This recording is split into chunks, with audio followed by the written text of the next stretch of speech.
Testing. Hello, legends and super legends. Welcome to Veloharmony's analysis of Le Tour de France 2021, stage 19 highlights. This stage started out with the great, the one and only, the incomparable Eddy Merckx, the Belgian, the cannibal, congratulating Mark Cavendish and telling him that I hope you get 35 stage wins. And that was very classy. It was good to see. So the cannibal himself was out. So the Mourenx missile was on a mission. This stage, as I said yesterday, was a stage where everybody felt like they could get in the action. From Mourenx to Libourne. Basically, they're trying so hard to get in the stage, you'll see in a little bit. This stage is straight, it's flat, there's not a whole lot of climbs. There's one category 4 climb early in the stage, and then it's relatively flat all the way to Libourne. So everybody's trying to get in there because, as you can see, it's relatively downhill. They're going north, but they're losing elevation.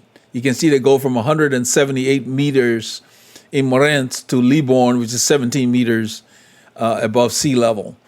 So kilometer 0, the action starts. Everyone's trying to get in the break.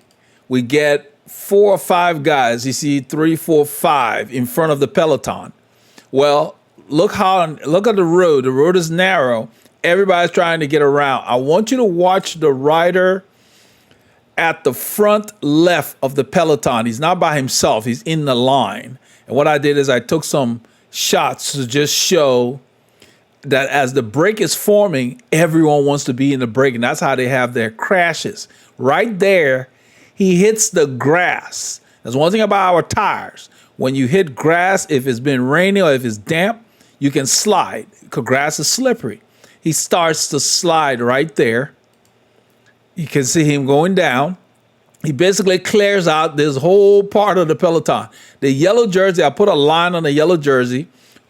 Pogacar is over on the right. So he avoids going down, but he's there, and some of his riders and his teammates are held up. So he's not happy about it. So 6 riders make the break. This is right after that crash. They're ahead, so they gain like 4 minutes. So at least somebody established the break, basically.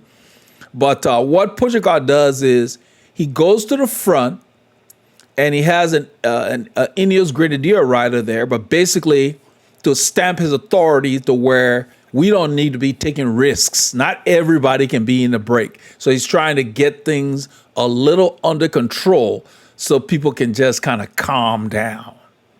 You know, everybody wants to be on TV. Everybody, a lot of teams that not win stages or anything. So this is like last resort before they get to the Champs-Élysées.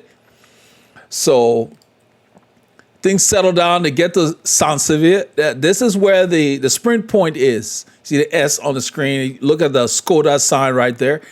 These are the breakaway riders. There's 6 of them. So they take the bunch of the points. They just take the points. So in a little bit, the peloton is like 358 behind. You see at the top right there, the yellow jersey group is 358. That's the main peloton. Everybody's kind of together back there.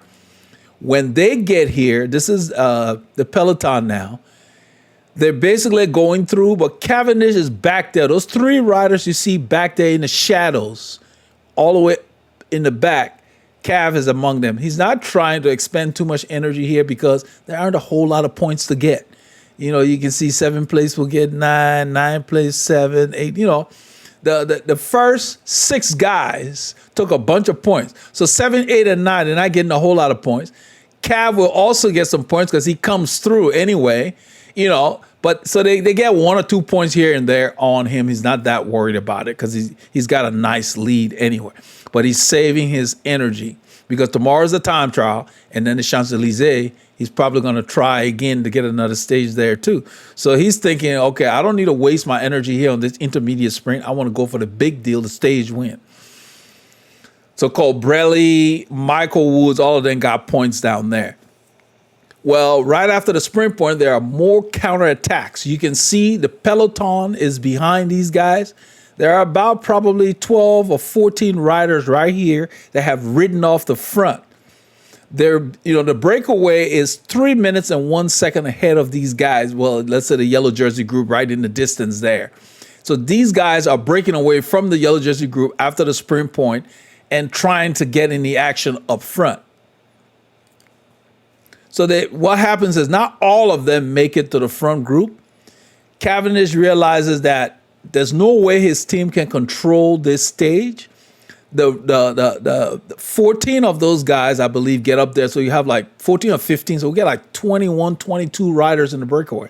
They gain almost 8 minutes, 18 seconds. So they're kind of out of reach because a few teams tried to chase, but there wasn't a whole lot of commitment, and then Quick Step doesn't want to waste all their energy and not be able to catch these guys because they got a time trial tomorrow and they got other things. So you kind of have to save yourself for the right situation. So this was not the day. So number 35 was not going to happen today.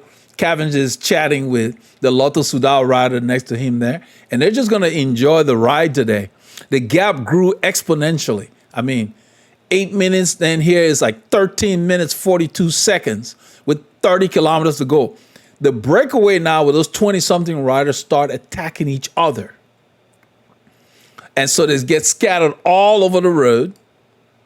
They're not really riding together. You can see the splits. That's the breakaway here. The peloton, the yellow jersey group, is 13 minutes, 43 seconds behind. So the break just splinters, and Mourenx of Bahrain Victorious takes this opportunity at 25 kilometers to go, drops the hammer. He attacks. You can see his speed at this moment. It says 38 kilometers an hour. That's almost 24 miles per hour, let's say. And he's pulling away from those guys, and nobody's really got the motivation or the concerted effort to chase him down. They the rider in pink back there is looking behind. They're looking at each other. So he took a good move when he felt like there was a lot of distancing available. In other words, they were not paying attention to all the attacks and counterattacks. He waited till somebody had attacked, and when they were trying to catch their breath, he went. And the guys are looking at each other, and whenever that happens, you get a chance. So he solidified this lead to where, as you can see, he goes under the 25K banner, opening that gap real quickly while they're trying to decide who's going to go, looking at each other because nobody wants to go because they've all been attacking each other. You know how it is in a group. People start looking around, and that hesitation gave him the opportunity. So he just rides away from them, opens the gap. This is where he gains 36 seconds. At 20 kilometers to go, he's got like 36 seconds on the guys in the back, 15 to the peloton. But look, a minute 4. So you got chasers. There are group 3. You got group 2 at 36 seconds, then group 3 at 104. Because they've been attacking each other, they're all over the road. There is now one breakaway group. So you got 2 groups on the road, and they're not really working together. Why should they? They had just been attacking each other. So his tactics were perfect because they were now riding together anyway. So when he went, it was like everybody on their own. So nobody wants to really expend the energy so the other guy can attack them. So they all started looking at each other, and he just kept on going, took advantage of the opportunity. You can see here is the breakaway guys. This is the chase group pursuing him.